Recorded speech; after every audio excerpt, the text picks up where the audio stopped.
Millions of people visit Southeast Asia every year.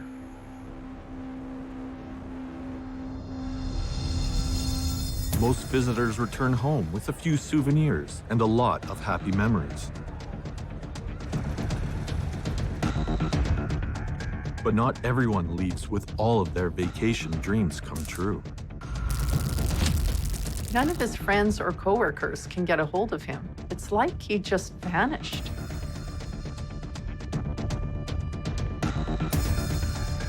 Some of them don't leave at all. Finding body parts is not something you ever get used to as a police officer. Who among the millions of travelers could be responsible for such atrocities? Has this vacation paradise become the hunting ground of a sadistic serial killer?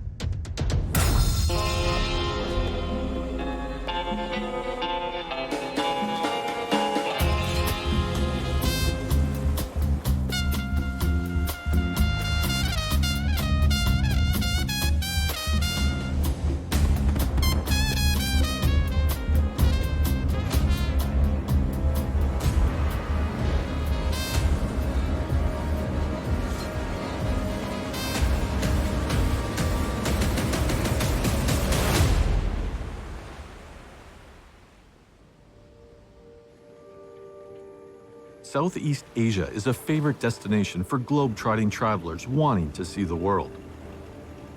Two of the most popular destinations in Southeast Asia are Thailand and Singapore, and for good reason. Beautiful beaches, delicious food, lots to see and do. Singapore has the second greatest population density in the world. It's also the fifth most visited city in the world, and the second most popular in the Asia Pacific. They have over 18 million international tourists every year, tripling its own population. Many different languages can be heard there, including the 4 official ones: English, Mandarin, Malay, and Tamil. There's very strict laws about littering in the region. You can be fined $1,000 just for littering or $100 for failing to flush a public toilet. Because of this, it's one of the cleanest cities in the world. One of the reasons travelers flock to Singapore is to go shopping. Orchard Road is a 1.5-mile shopping area full of department stores, shopping malls, restaurants, and coffee shops. It's also a great place to find quality, state-of-the-art, inexpensive electronics.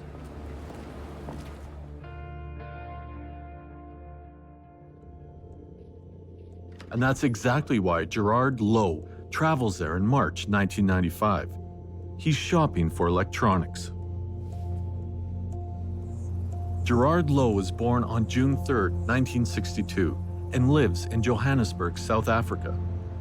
He's a chemical engineer with a major brewery. Gerald is married with no kids, and one of the things his wife loves about him is his kind and gentle nature. She says he would never hurt anyone. Gerard leaves Johannesburg on March 7, 1995. He says goodbye to his wife and promises to call her as soon as he finds a hotel in Singapore. He tells her that if she doesn't hear from him on March 10th, that meant he failed to get a seat on the flight home, and that she would see him on the 12th. March 12th is the very same day that Canadian travelers Darin John Demute and his mother, Sheila Demute, rendezvous in Thailand, which is a short 2-hour and 15-minute flight north of Singapore.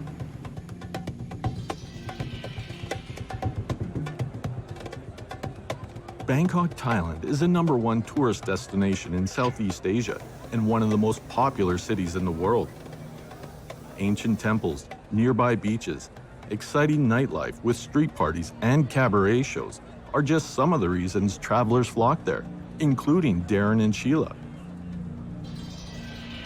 Born on November 13, 1972, Darin is a college student from Victoria, Canada. Darin's father dies when he's only a baby, so his mother has to raise him and his brother all on her own.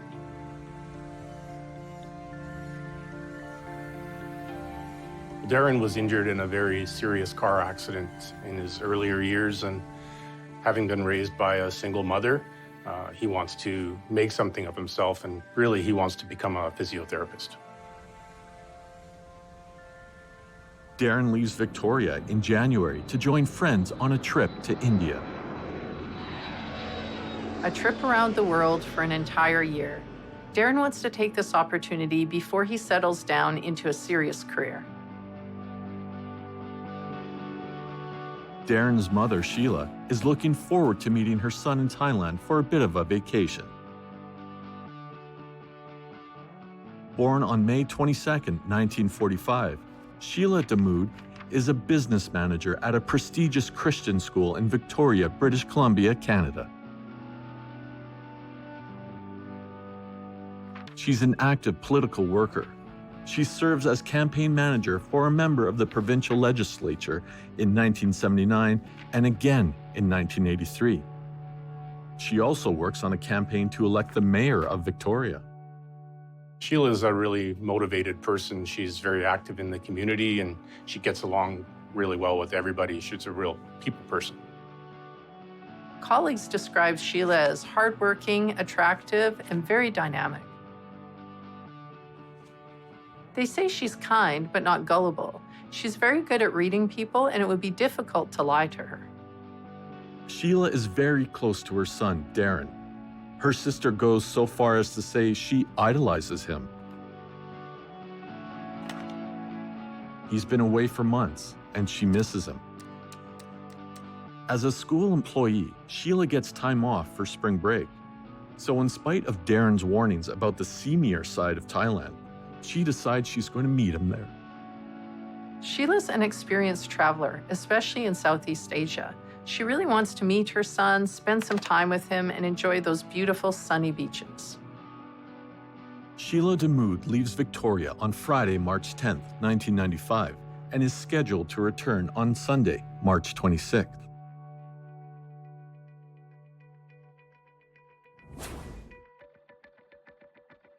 Back in Singapore, Gerard arrives at the Changi airport on Wednesday, March 8, 1995. He meets a man named Simon Davis, and through talking, they discover that they are both from South Africa.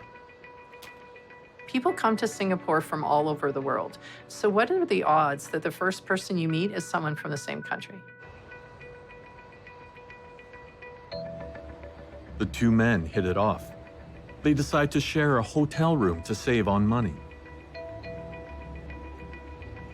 It may seem a bit impulsive to share a hotel room with someone you don't even know, but this is what happens when you travel. You go by your instincts.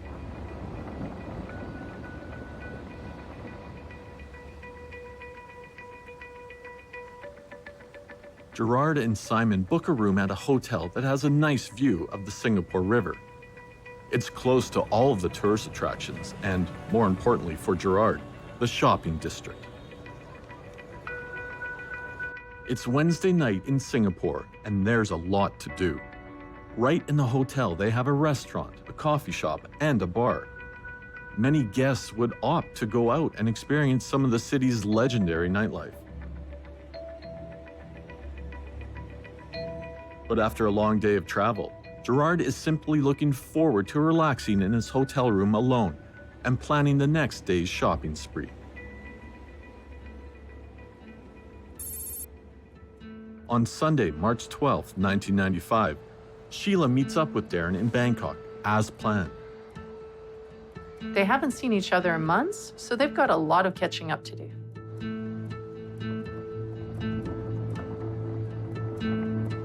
They check into a hotel and spend 3 days together enjoying the city.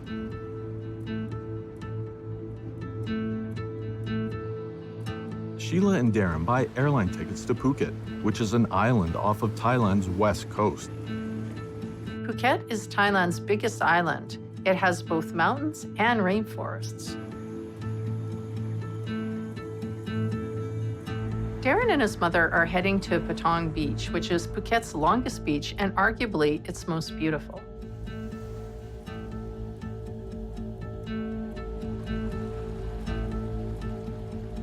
Gerald, Sheila, and Darin are just 3 of millions of people who travel to Southeast Asia every year.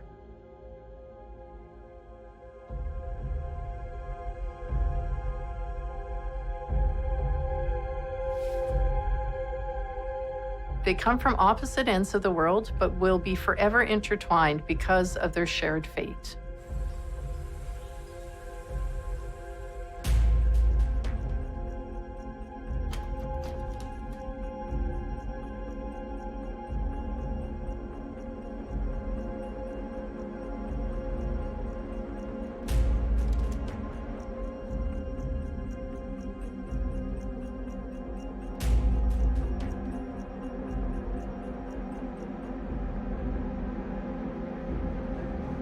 Whether it's bad luck, bad timing, or completely random chance, one thing is for sure. None of them has any idea that their dream vacations are about to become their worst nightmares.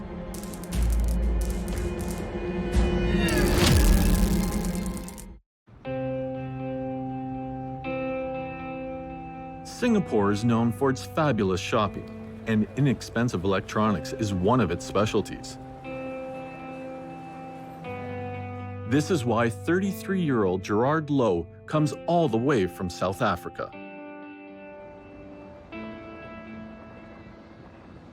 Unfortunately for him, things don't go quite as planned.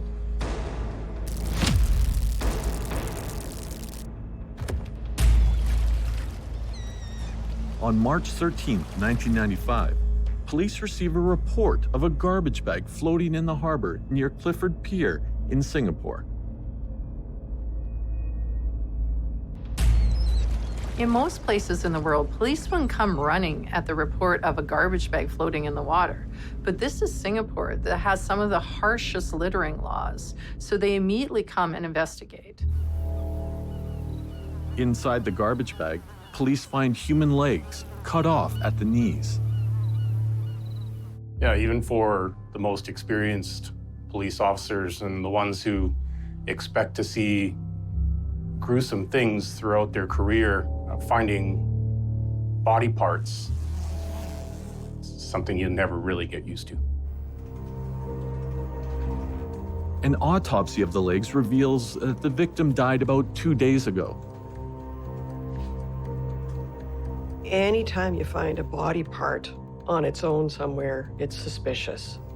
There's always a lot of forensic examination done on a found body part. We want to find the rest of the body.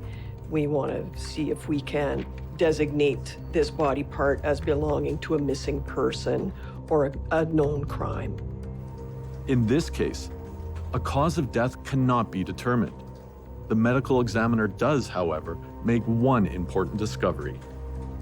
Because of the nature of these particular injuries, it became apparent that it was likely somebody who had the requisite skills to do this type of almost surgery, whether it be a veterinarian or a doctor or somebody who just had an intimate knowledge of this type of anatomy.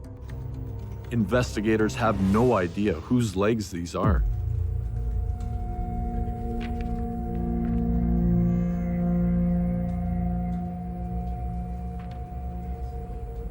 After close examination, it was determined that the body parts, the lower limbs found, belonged to a Caucasian male. Other than that, there was not much more that could be determined.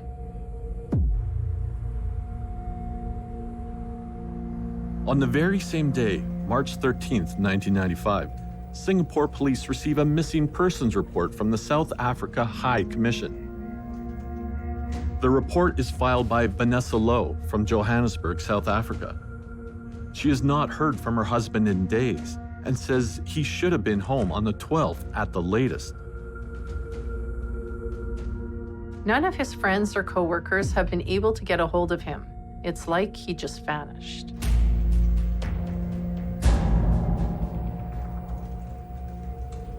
Investigators fear that the body parts they pulled from the water could belong to the missing South African man. So they attempt to trace his movements from the moment he first arrived in Singapore.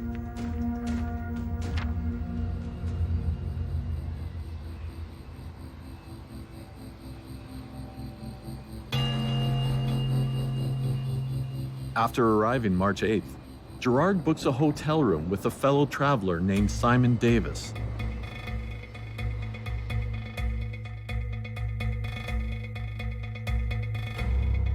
Neither of the two men are still there, but investigators search the room. Hotel rooms pose a particular challenge for investigators when they're searching for forensic evidence. The fact that they're cleaned as often as they are makes it difficult because obviously evidence can be wiped away, but also the fact that so many people are in that room over a length of time, that poses a real challenge as well. In this case, the fact that Gerard and Simon checked out so long ago, that really makes it difficult. When investigators do a thorough check of the bathroom, however, they find something. In this instance, the hotel room appeared to have been cleaned. However, there were some very minute specks of blood in the toilet.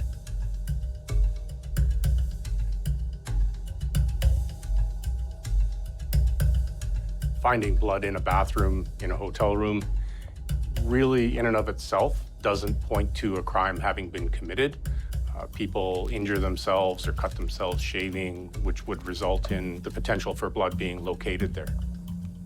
It's also that place that when you're traveling, that's where you keep your personal items like bandages or gauze or something like that in the event that you are injured. So that's likely the first place that somebody who is bleeding would go. A check into Gerard's financial records reveals that his credit cards are used to withdraw large amounts of cash, $8,400 to be exact. They are also used to purchase an expensive video recorder, a nice pair of speakers, some expensive shoes and socks, and 5 lottery tickets. Shopping for electronics is the reason why Gerard is in Singapore, but all of these purchases were made after he is dead. Blood samples from Gerard's sister are sent to Singapore the next day. It is a DNA match for the blood from the hotel room and the legs found in the water. They are definitely Gerard's. Another garbage bag is found floating in the water near Clifford Pier. This one contains a human torso and thighs. When interviewing workers at the hotel, investigators find out that the morning after they check in, Simon Davis tells the front desk to remove Gerard's name from the room registration. Unfortunately, there is nothing on the torso or thighs that can explain the cause of death. There are a lot of things that an investigator would be able to tell just from the cause of death. You know, for an investigator, the cause of death is something that would help them further their investigation. The mechanism of injury is very important to know. One thing that police do know is that they need to talk to Simon Davis. Unfortunately, he's already out of the country. On March 13th, he buys an open plane ticket to Bangkok, Phuket, Singapore, and departs at 7 p.m. He buys a return ticket to Singapore, but it has an open return date, which means that he could come back at any time. Of course, he doesn't have to, but the implication is that he plans to return to Singapore. Investigators contact Thailand and confirm that a Simon Davis is in the country, but his exact whereabouts are unknown. Sheila and Darin meet a friendly man on the way to Phuket.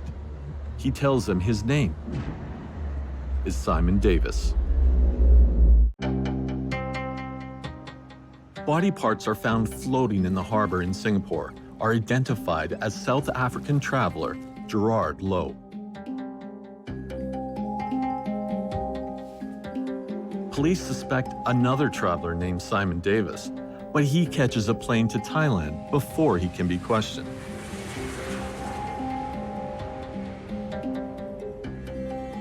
They know he's in Thailand somewhere, they just don't know where.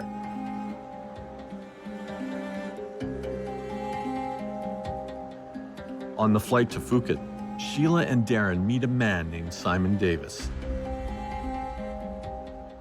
They share a cab ride from the airport and rent rooms on the same floor of the same hotel.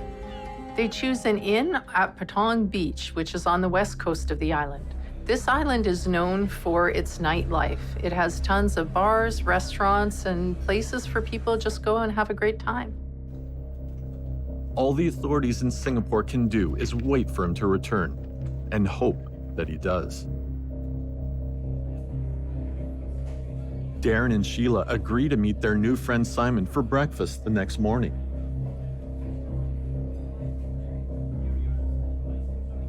After breakfast, all three travelers return to their rooms to get ready for a day at the beach. Sheila and Darin are never seen again. The last time anyone hears from Darin is on March 17, 1995, when he phones a friend in Ontario. Darin is the kind of guy who really likes to stay in touch with his family and friends back in Canada.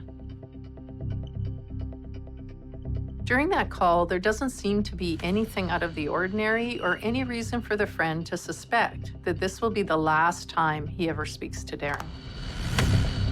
Members of their family are notified by a credit card company after some suspicious charges appear on Sheila's account. All attempts by family and friends to get a hold of Sheila and Darin fail.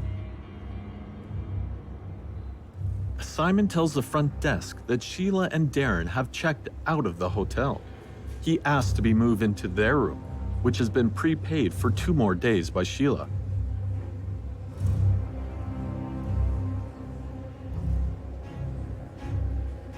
Another set of dismembered body parts is eventually found in a mine near Phuket.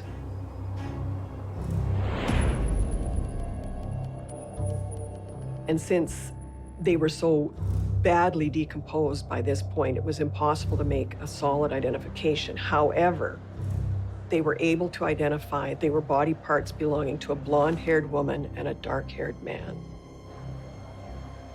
Also on March 19, 1995, Simon Davis returned to the Changi airport.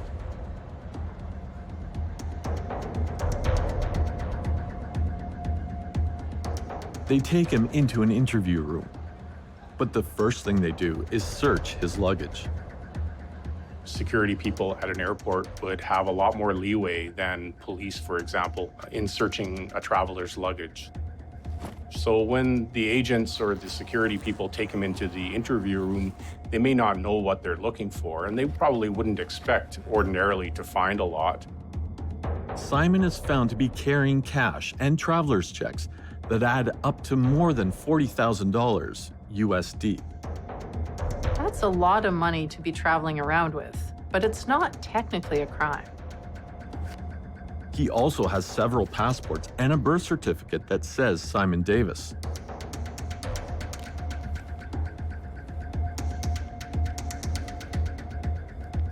It is possible for people to be citizens of more than one country, depending on the rules or laws of that country or those countries. Traveling with more than one passport is something that is done frequently. Simon is also carrying a 10,000-volt taser gun, a can of mace, 2 serrated knives, 2 Swiss Army knives, 2 pairs of handcuffs, 2 thumb cuffs, an oil stone, and a 1.3 kilogram camping hammer. Depending on the country that you're traveling in, these items may or may not be legal to travel with or to possess. They may be considered camping gear. They may be considered personal protection items, again, which may or may not be legal to carry. But to carry 2 sets of handcuffs, 2 knives, and some of these other items, a taser, it's very unusual in the absence of other camping gear, which might explain why they would have those particular items in their possession. The most incriminating thing authorities find among Simon's possessions are Darin and Sheila's credit cards and a dress belonging to Sheila. This is all very suspicious, but at this point, no one knows for sure if Sheila and Darin are dead or merely missing. Still, at the very least, it appears that Simon has robbed them. It would be unusual to think that a person who has committed a murder, for example, would be walking around or traveling with evidence from that crime in their luggage. Investigators attempt to question Simon, but he is not cooperating. He refuses to answer any questions.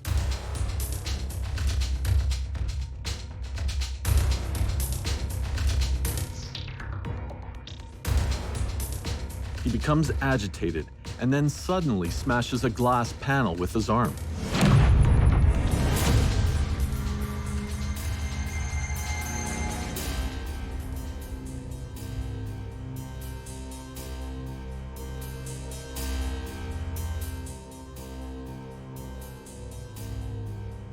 In a bizarre twist, when police try to find out more about Simon Davis, they discover that he is actually a former inmate of the British prison system. He is most definitely currently in England and not in Southeast Asia. Whoever is using his identity in Singapore and Thailand, it is not Simon Davis. Every country has different laws with respect to police detaining suspects in crimes. So in this particular case, it may be to the investigator's advantage to detain him as long as possible while they continue to gather evidence. Police charge Simon with forgery for falsifying the passport. It's not much, but it'll keep him in custody while they attempt to learn more. They don't take him straight to jail, however. The cut on his wrist is serious enough that he has to go to the hospital first.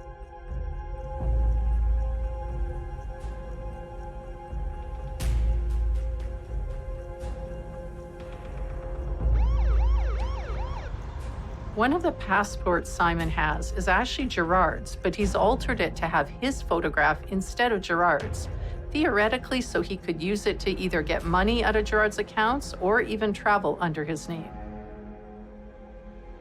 So then who do Singapore police have in their custody? On March 19, 1995, body parts are found in a deserted tin mine on Phuket. They are unidentifiable due to decomposition, but could be from Canadian travelers Darin and Sheila Demute, who are currently missing.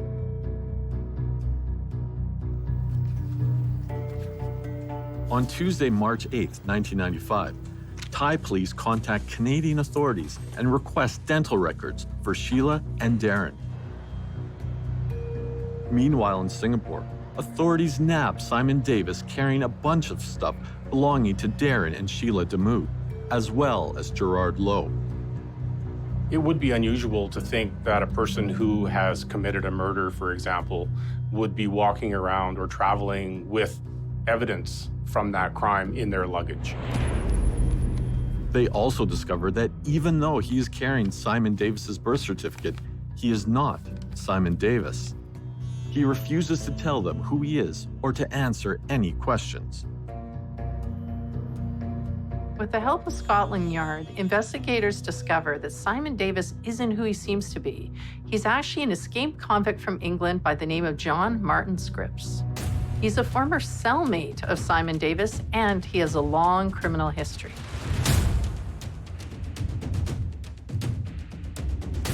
Born on December 9, 1959, John is introduced to life on the road by his truck driver father. He quit school at age 15 and begins stealing to pay for a globe-trotting lifestyle. This leads to several arrests and some time in jail. In 1980, John meets a Mexican woman named Maria Pilar Arianos. They get married and travel around for 2 years. Believing that he's an importer-exporter, Maria is shocked when John's misdeeds catch up with him, and he's arrested in 1982.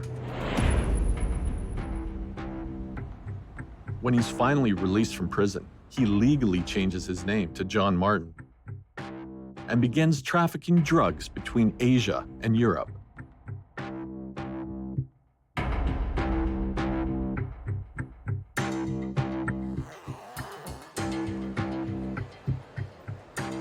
In 1987, he's arrested at Heathrow Airport for drug possession. Originally sentenced to 7 years in jail, John gets an additional 6 after attempting to escape while on home leave. He does it again in October 1994, using the birth certificate of his cellmate Simon Davis to obtain a new passport. John goes to Mexico to try to get back together with Maria. He meets a British backpacker named Timothy McDowell. They hit it off, party together, and travel together.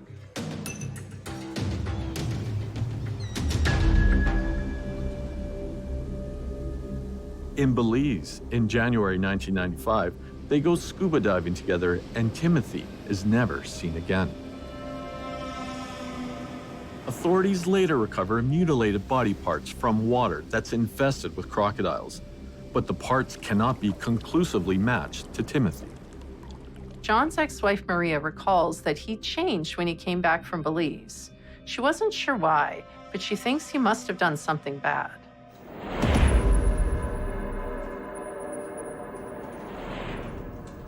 Just 2 months after the body parts are found in Belize, Gerard Lowe's legs and torso are found in Singapore.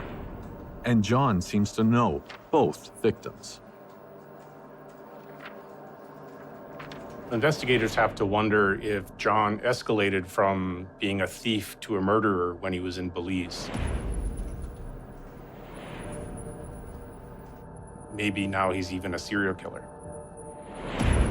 John surprises police in Singapore by telling them that he had killed Gerard in self-defense. His story is that in the middle of the night, Gerard made sexual advances on him while he was sleeping. John wakes up and he's quite upset, so he kicks Gerard to get him away from him. John claims the incident made him freak out because of sexual assaults he experienced as a prisoner in Israel in 1978 and in England in 1994. According to John, Gerard then flew into a rage and began throwing things at him, including his camping hammer, which hit him in the stomach.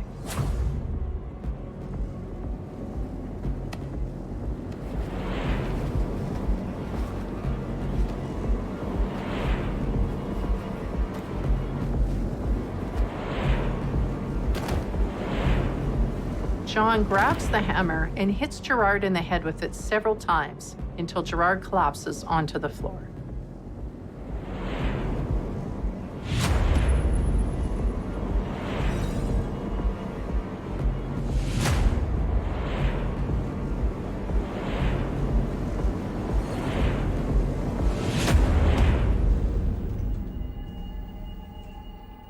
John swears he had nothing to do with dismembering and disposing of the body, and he says he did not hurt or kill anyone else.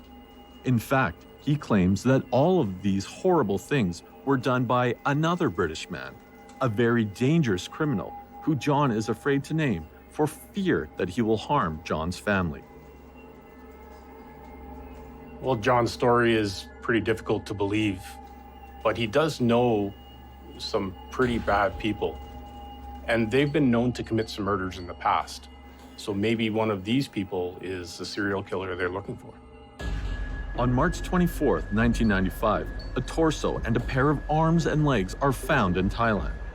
They are along the Ban Nai Tang Road, just 6 miles from Sheila and Darin's hotel. Positive identification of the newly found body parts comes when dental records arrive from Canada. They confirm that the bodies belong to Sheila and her son, Darin, although most of Darin's body parts remain unfound. When John is first stopped at the Chiang Mai airport, he has a suitcase full of suspicious items.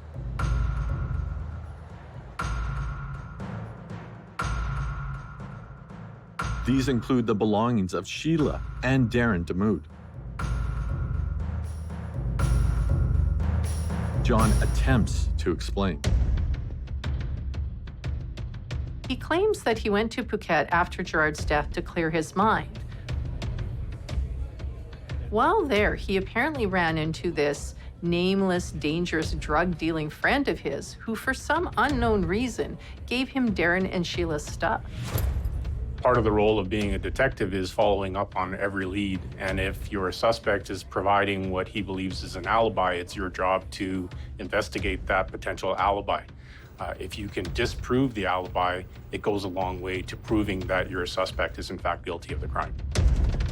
As strange as this story may sound to them, investigators need to follow up on it.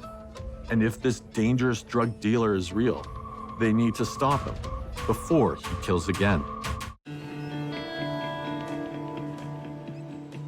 Authorities in Singapore are pretty confident that John Martin, alias Simon Davis, is responsible for the murder of Gerard Lowe. There's really no question that he's the killer. He's admitted that much, but he says it's in self-defense. But John tells investigators that there is another British man, a very dangerous criminal, who is responsible for cutting up and disposing of the body.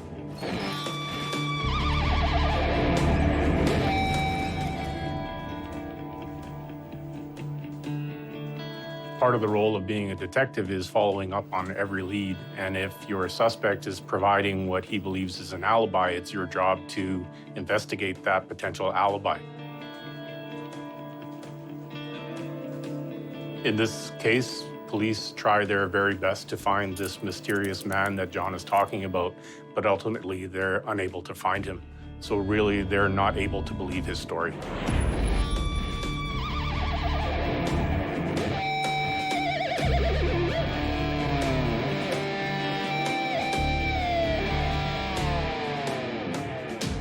John is charged with the murder of Gerard Lowe on March 24, 1995.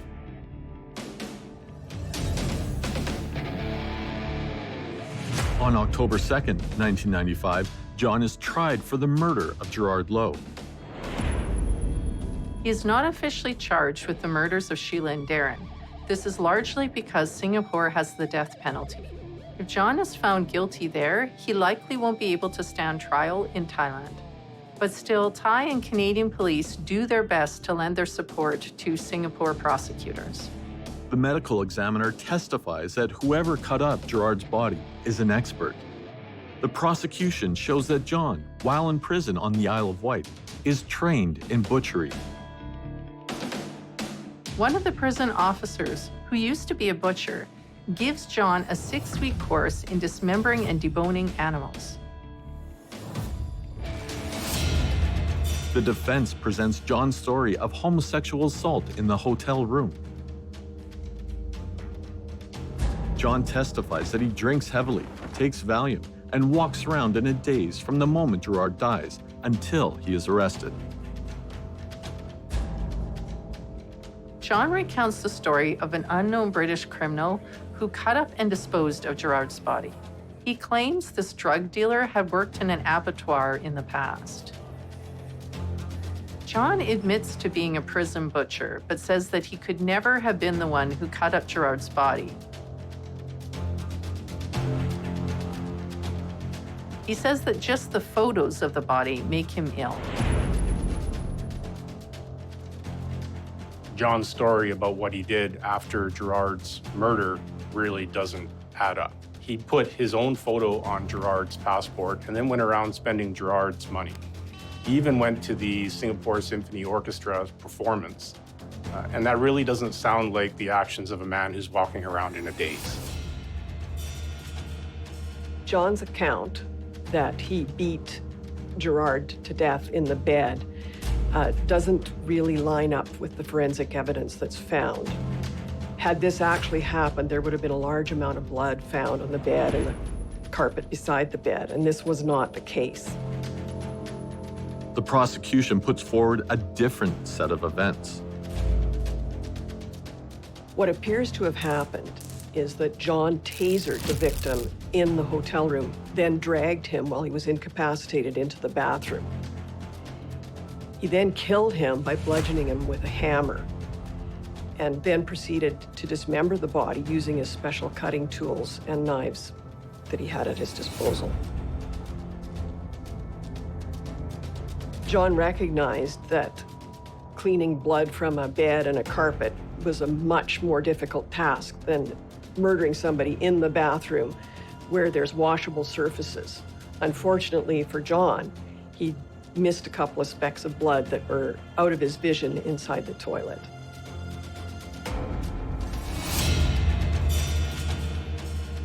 John is seen by hotel staff carrying bags out of the hotel, and then a short while later, returning with no bags. Well, the Singapore River is a pretty close walk from John's hotel. It wouldn't be difficult to walk down there and toss a couple of bags into the river, and then those bags would float to Clifford Pier, where they would ultimately be found. The prosecution introduces evidence about the murders of Sheila and Darin Demute in Thailand. The similarities to Gerard's case, they say, are striking and can't be ignored. Posing as Simon, John eats breakfast with his new friends Sheila and Darin. Afterwards, they return to their hotel rooms to get ready for a day at the beach. Somehow, John gains entry to their room. Well, it wouldn't be hard because they were friendly. In fact, they just had a meal together. John decides to kill Sheila and Darin. He uses his initial tactic of tasering them first. But the care he took in dragging his previous victim to the bathroom for a cleanup didn't happen here.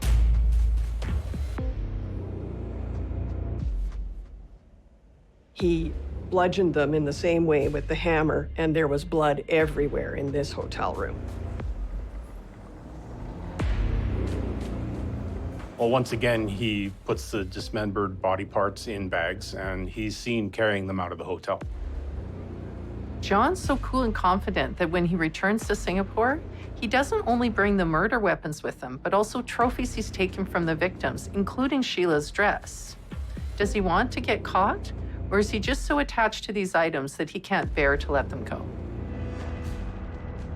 John claims that he's not a violent person and that he's not a good enough butcher to cut up the victims like they were. He blames it all on the mysterious British criminal who he refuses to name.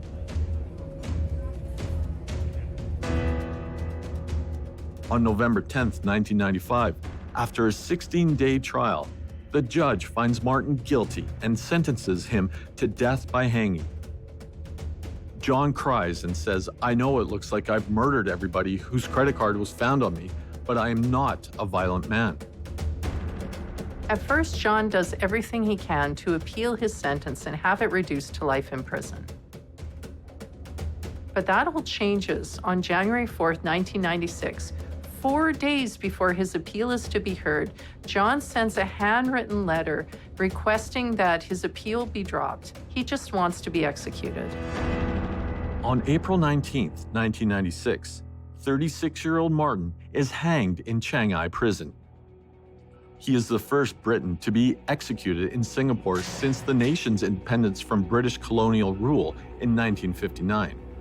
He is also one of the first Europeans to receive the death penalty in Singapore. Even though John was only convicted for Gerard's murder and was never officially charged in the case of what happened to Sheila and Darin, there's still some sense of closure for Sheila and Darin's loved ones. If it wasn't for the evidence found in Sheila and Darin's cases, John never would have been convicted for the murder of Gerard.